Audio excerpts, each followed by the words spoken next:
ধর্মীয় অনুভূতিতে আঘাত হয়। কিন্তু অত্যন্ত দুঃখ আর পরিতাপের বিষয় হচ্ছে আজকে তারা আমার একজন মুসলমান ভাইকে হত্যা করেছে, আমাদের ধর্মীয় সর্বোচ্চ ইবাদত স্থান মসজিদে হামলা করেছে, কিন্তু তারা এখনো চুপ রয়েছে। তাই আমরা বলবো হিন্দু সংগঠনের চিহ্নয় শাহকে স্থায়ীভাবে বাংলাদেশে অবাঞ্ছিত ঘোষণা করা হোক। ভাইকে শহীদ করা হয়েছে, রক্ত দিয়ে এর ঋণ পরিশোধ করা হবে। প্রিয় ভাইয়েরা, 5 আগস্ট ছাত্র জনতার অভ্যুত্থানের মাধ্যমে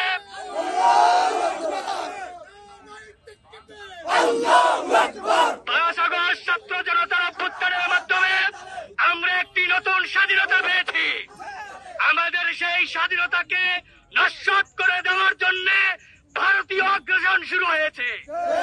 এই দেশের যারা সংখ্যালঘুদের সুবিধাকে পুঁজি করে ইসকন নামের সন্ত্রাসী সংগঠন এই দেশের সাম্প্রদায়িক দাঙ্গা সৃষ্টি করতে চায়, আমরা তাদেরকে হুঁশিয়ার করে দিয়ে বলছি ৯২% মুসলমানের দেশে সাম্প্রদায়িক দাঙ্গা সৃষ্টি করা সম্ভব হবে না।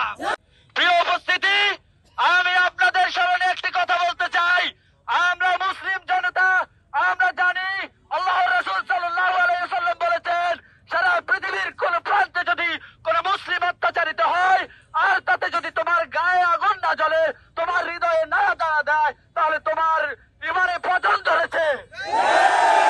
তাই আমরা দেখছি বাংলাদেশে হাসিনা সরকারের পতনের পর, আওয়ামী ফাঁসিবাদের পতনের পর ইন্ডিয়ার ইন্ধনে, ইসকনের ইন্ধনে বাংলাদেশের হিন্দু ভাইরা নাচানাচি করছে। আমরা হিন্দু ভাইদেরকে বলে দিতে চাই, আপনাদের সাথে আমাদের কোনো শত্রুতা নাই। আপনারা আমাদের ধর্ম মোতাবেক আপনারা আমাদের কাছে নিরাপদ। ইসলাম ধর্ম প্রত্যেককে তার ধর্ম পালনের স্বাধীনতা দেয়, কিন্তু আপনারা ইন্ডিয়ার পাওয়ারে কিংবা ইসকনের পাওয়ারে যদি এদেশে নাচানাচি করেন তাহলে আপনাদের পরিণতি কি হবে তা আল্লাহ ভালো জানে।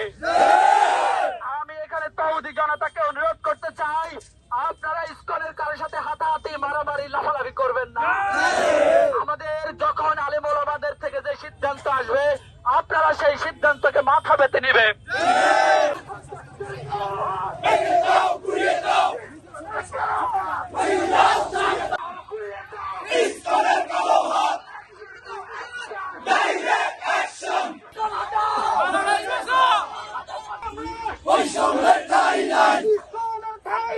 আমার সোনার বাংলায়